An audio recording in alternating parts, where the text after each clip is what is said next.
mengenal alam kubur dan gambaran keadaan manusia saat itu. Setelah hari kiamat tiba, manusia yang meninggal dunia akan melalui tahapan kehidupan di alam akhirat. Namun, sebelum memasuki kehidupan alam akhirat tersebut, manusia harus memasuki alam kubur atau yang disebut juga dengan alam barzah.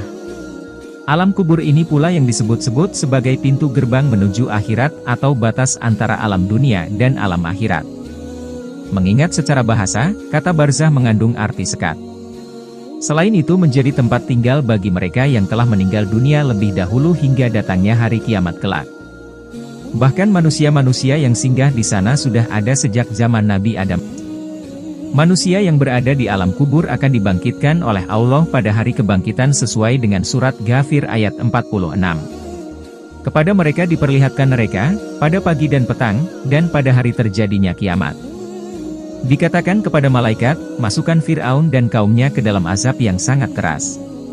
Meskipun hanya sebagai tempat persinggahan, perhitungan waktu di alam kubur atau alam barzah ini disebut lebih lama dan panjang dibandingkan di dunia. Menurut anggota Komisi Fatwa Majelis Ulama Indonesia, KH Nurul Irfan, manusia yang berada di alam barzah sendiri bisa melihat keadaan di alam dunia maupun akhirat. Dia, alam barzah, sebagai sekat, mereka ahli kubur atau ahli barzah bisa melihat dunia dan bisa melihat akhirat.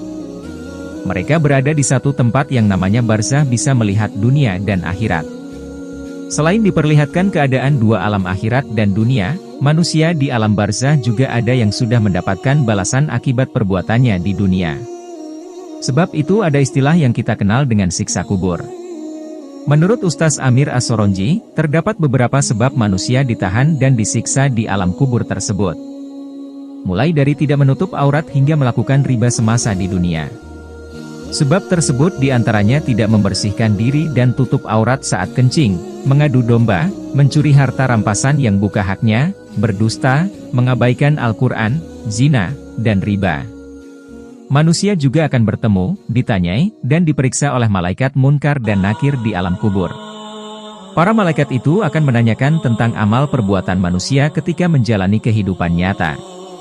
Sebagaimana yang dinukil dari firman Allah Quran Surah Al-Zalzalah ayat 7-8 tentang perhitungan amal baik dan buruk.